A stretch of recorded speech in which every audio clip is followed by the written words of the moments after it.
ចិត្តពេញមួយជីវិតរបស់លោកយាយទៅហើយខ្ញុំឃើញថាគាត់តែងតែទៅវត្តញយធ្វើបុណ្យញយតែខ្ញុំបែរមានអារម្មណ៍សង្កេតឃើញថាជីដូនខ្ញុំហាក់មិនចម្រើនសោះក្នុងធម៌របស់ព្រះតថាគតចុះជីដូនរបស់អ្នកតើដូចម្ដេចដែរខ្ញុំក៏បានចាប់ផ្ដើមបើកមើលគម្ពីរនិងធម្មបទជាច្រើនយកមកប្រៀបធៀបនៅអ្វីដែលធម្មកថាគឺព្រះសង្ឃខ្មែរខ្លះដែលបានសម្ដែងធម្មទេសនាក៏បានជាបទពិចារណាមកធ្វើការវិភាសាដូចតទៅនេះធម៌របស់ព្រះសម្មាសម្ពុទ្ធជាធម្មជាតិពិតល្អិតសុខុមនិងស៊ីជម្រៅណាស់មានលំអបត់ដើមលំអបត់កណ្ដាលនិងលំអបត់ចុងទៀមទីរវៃឲ្យចំឋានៈចំចរិតនិងចំអបនិស្ស័យរបស់បុគ្គលនោះបើមិនដូច្នោះទេប្រៀបដូចជាទឹកដែលសក់នៅលើស្លឹកឈូកដូចជាដីសដែលគូសវាសនៅលើក្តារដែលទៅទឹកសើមរកទីដិតពុំឃើញឡើយរោងបនជាច្រើនឆ្នាំរាល់ខែតាមវត្តអារាមតាមអាវាសនានាក៏យ៉ាងនោះអានិសង្សនៃការឲ្យទានការបូជាបច្ច័យ4ដល់ភិក្ខុសង្ឃជាធនមុខដែលទន្ទិញរត់មាត់កើតជាទម្លាប់ជាប្រចាំចិត្តជាប្រចាំកាយរបស់ពុទ្ធបរិស័ទនិងធម្មកថារហូតដល់ទានកថានេះคล้ายជាមុខរបររបស់ភិក្ខុអ្នកប្រាថ្នាលាមកនិងคล้ายជាសេចក្តីវង្វេងក្នុងអានិសង្សក៏คล้ายទៅជាការផន់ច្រឡំថាជាការលាងជុតជំរះនៅអំពើបាបរបស់អ្នកប្រាថ្នាបាបទៅវិញក៏មានមែនពិតព្រះអង្គក៏សម្ដែងធម៌តាមលំដាប់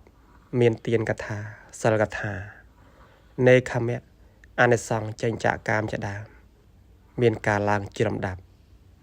តែនៅទីនេះទានកថា100ឆ្នាំក៏មិនឡើងលំដាប់សោះសិល5សិល8សិល10នៅរាយប៉ាយទាំងខ្ញុំទាំងគេទាំងលោកយាយខ្ញុំទាំងលោកយាយគេពួកភិក្ខុអ្នកប្រាថ្នាលាមកមូលដោយលៀបនឹងបច្ច័យ4រស់នៅដោយសេចក្តីប្រមាទទទួលយកវត្ថុជាបំណុលពីបរិស័ទដែលមានសទ្ធាក៏คล้ายជាឈ្នួលជាភិក្ខុអ្នកពោះកូនឲ្យមាតុក្រាមព្រោះហេតុយល់ចិត្តយល់ថ្លើមបរិស័ទជាអ្នករាយមាយរយរាយជាមួយមាតុក្រាមចងក្រងគៀងគោពួកបរិស័ទដើម្បីអាមិសដើម្បីលៀបសក្ការៈដ៏មានបំណុលនោះឯងបើយ៉ាងដូច្នោះតើខ្ញុំនិងអ្នកតើយាយខ្ញុំនិងយាយរបស់អ្នកគួរធ្វើបែបណាទៅវិញព្រះសម្មាសម្ពុទ្ធមុនព្រះនិព្វានផ្ដាំអនន្តថាមនាលអនន្តព្រះតថាគតពុំមែនជាគ្រូលាក់តម្រេះឡើយមនាលអនន្តអស់ពីតថាគតទៅព្រះត្រៃបិដកគឺជាសាស្តារបស់អ្នកហើយទោះជាយ៉ាងនេះមែនពិតតែបិដកជាធម៌មានជំរឿជ្រៅក្រៃពេកនិងមានចំនួនច្រើនណាស់សម្រាប់មនុស្សខ្លះគ្រាន់តែនឹកក៏ខ្ជិលអានมันអាចញ៉ាំងសេចក្តីព្យាយាមឲ្យកម្រើកបានឡើយដើម្បីនឹងទៅអានសិក្សាស្វែងយល់នោះបិតិដែលជាធម៌ញ៉ាំងសេចក្តីព្យាយាមឲ្យកម្រើកបានបើរកបិតិមិនឃើញនោះសេចក្តីព្យាយាមក្នុងការសិក្សាធម៌លម្អិតរបស់ព្រះសម្មាសម្ពុទ្ធ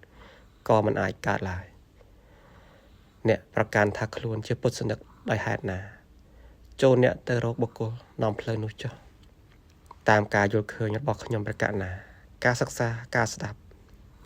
ពុទ្ធប្រវត្តិឲ្យលម្អិតស៊ីជម្រៅគឺជារឿងទី1ដែលញ៉ាំងសទ្ធានិងបិតិឲ្យកើតរហ័សការសិក្សានេះអាចចំណាយពេលកន្លះឆ្នាំទៅ1ឆ្នាំ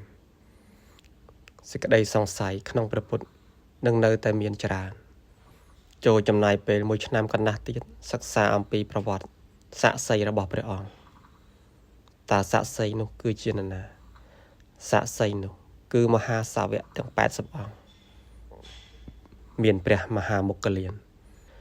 ព្រះសេនាបតីសារីបុត្រព្រះមហាកស្សបៈប្រវត្តិរបស់ព្រះមហាភិក្ខុនីមានព្រះនាងអបុលបណ្ណាព្រះនាងខេមាព្រះនាងយសោធិរីនិងប្រវត្តិមហាបរិស័ទទាំងពីរពួកមានប្រវត្តិរបស់ព្រះបាទពឹមពិសានិងនាងវិសាខាជាដើម ពេលបានស្គាល់ប្រវត្តិមហាបរោះទាំងនោះហើយលោកអ្នកនឹងមានជំនឿនិងសទ្ធាមុតមមក្នុងព្រះតថាគតនិងមេគារបស់ព្រះអង្គពេលនោះហើយជាពេលត្រូវសិក្សាធម្មបទគាថាដែលអាចនឹងចំណាយពេល1ឆ្នាំទៀតបន្តទៀតលោកអ្នកគួរអានសិភៅមង្គលថទីបនីនិងសិភៅមេលន្តៈបញ្ហាដែលអាចចំណាយពេល2ឆ្នាំទៀតបន្តពីនោះមកលោកអ្នកគួរតែសិក្សាសិភៅអភិធម្មសង្កេហៈ9បរិឆេទដែលអាចចំណាយពេល3ឆ្នាំយ៉ាងតិចឬក៏ច្រើនជាងនេះបន្ទាប់ពីនោះឬដំណើរគ្នានោះលោកអ្នកគួរអានសិភៅវិសុទ្ធមគ្គដែលមាន3ភាគដែលជាសិភៅសង្ខេបនៅផ្លូវនៃការត្រាស់ដឹងការសិក្សាសិភៅវិសុទ្ធមគ្គនេះអាចនឹងចំណាយពេល2ឆ្នាំសរុបទៅជាង10ឆ្នាំនៃការសិក្សានេះអ្នកឈ្មោះថាបានចូលដល់ធម៌មានទីជម្រៅលេងក្លែងក្លងខ្លាចជាអ្នកអាចសម្ដែងធម៌បានហើយចាប់ផ្ដើមបន្តស៊ីជម្រៅជាមួយព្រះត្រៃបិដកនិងអត្ថកថាបានរហូតដល់អស់ជីវិត